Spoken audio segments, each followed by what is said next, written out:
Señores magistrados, amigos y amigas, hace 2 años largos, Colombia Diversa nos solicitó al ex procurador general de la Nación, Edgardo Amaya Villazón, y a mí, un concepto sobre si un juez o un notario que celebrara un matrimonio entre personas del mismo sexo incurría o no incurría en un delito o en una falta disciplinaria.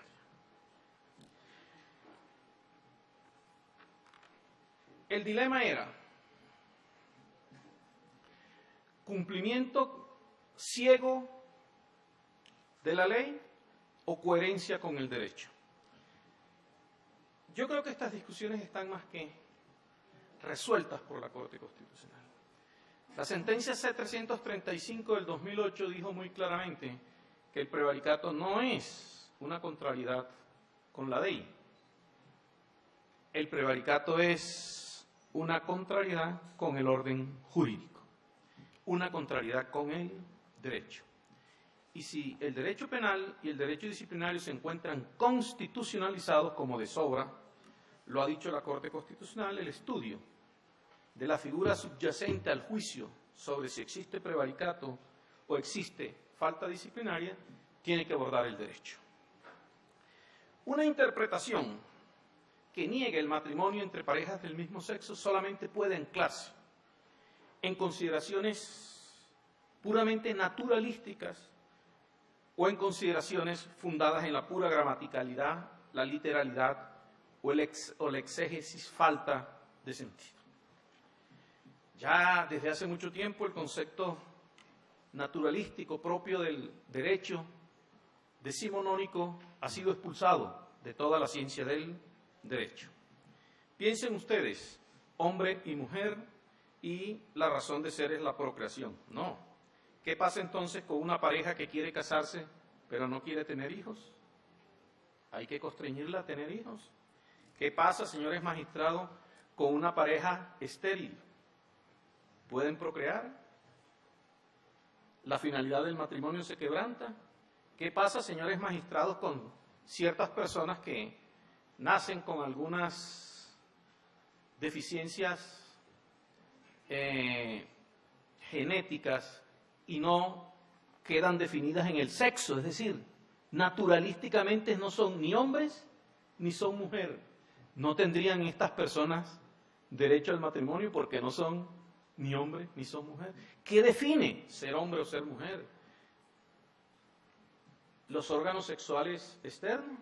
¿Los órganos sexuales internos? ¿O el cerebro?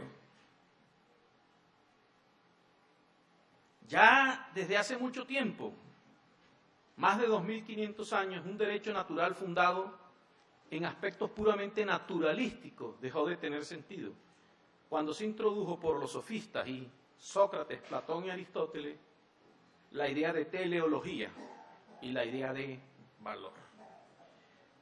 El gran filósofo del derecho Hans Welse señala que a partir de el siglo V después de Cristo comienza a tener sentido un derecho natural no fundado en la naturaleza como tal, sino fundado en la razón.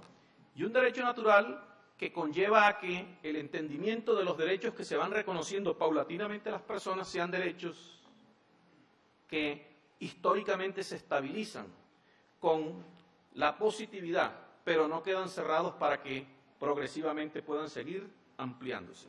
Eso es lo que nos indica a nosotros el artículo 93 de la Carta Política, cuando dice muy claramente que los tratados internacionales sobre derechos humanos se incorporan a nuestra legislación interna.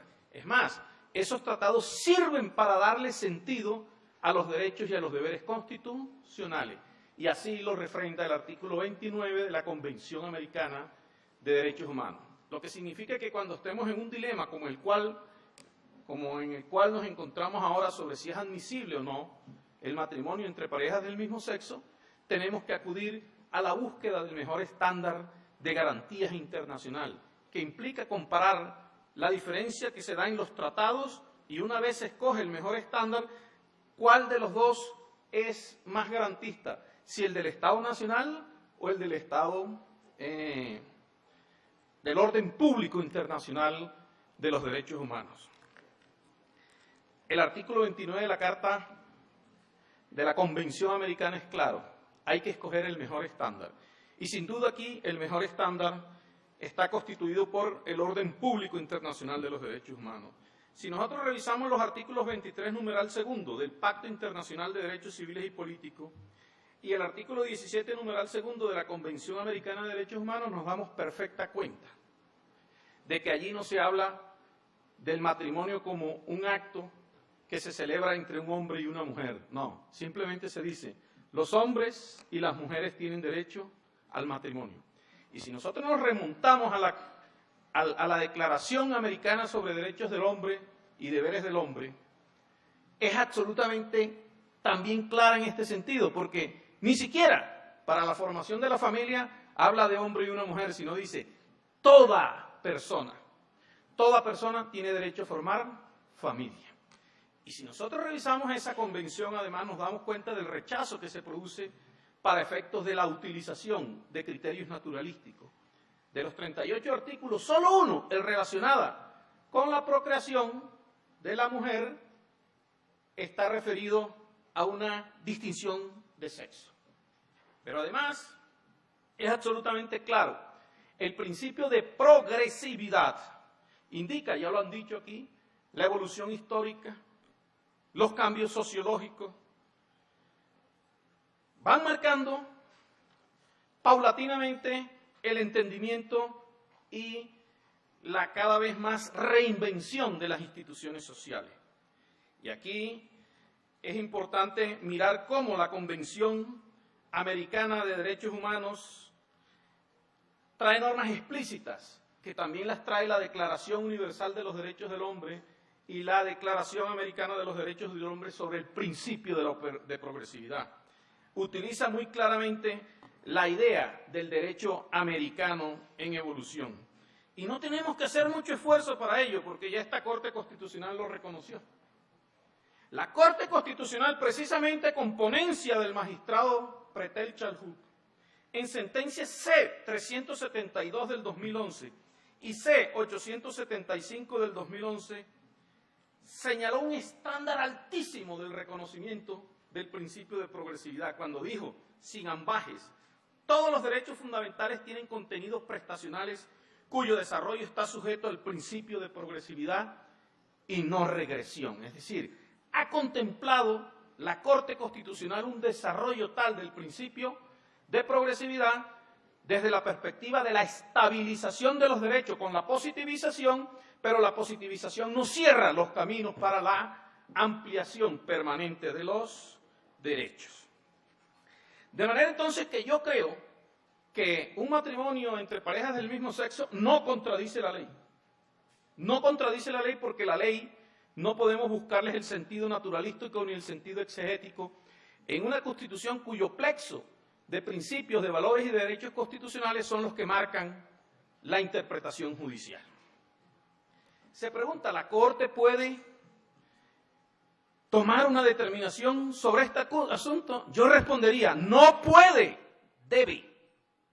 ¿Y debe por qué? Porque si nosotros miramos el numeral segundo del artículo segundo de la Convención, del Pacto de Derechos Civiles y Políticos y de la Convención, dicen muy claramente,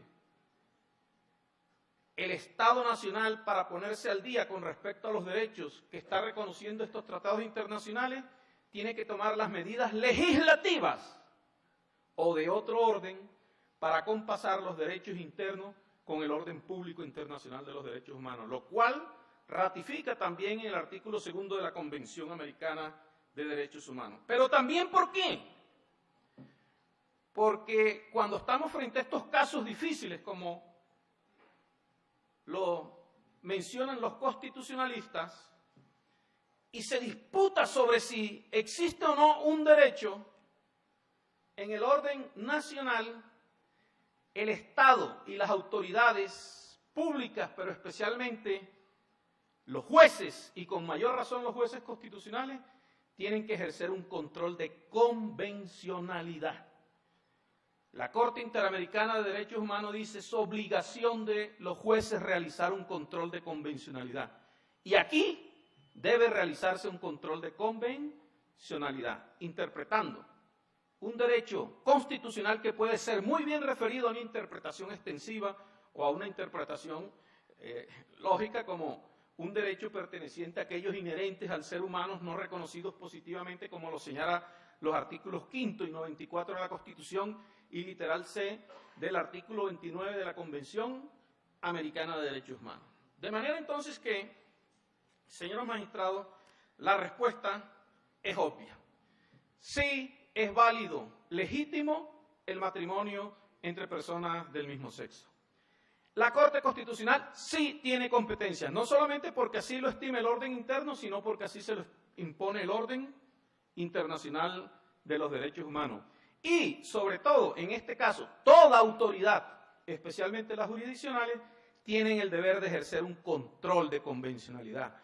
Cuando la Corte diga, hay que ejercer un control de convencionalidad cada vez que nos enfrentemos ante derechos que puedan estar conculcados, reconocidos en el orden público internacional, creo que es cuando comenzaremos nosotros a ver una mejoría en el reconocimiento de los estándares internacionales de derechos humanos, porque, señores magistrados, en gran medida nos encontramos de espaldas en estas materias lo que hemos firmado como compromisos internacionales. Muchas gracias.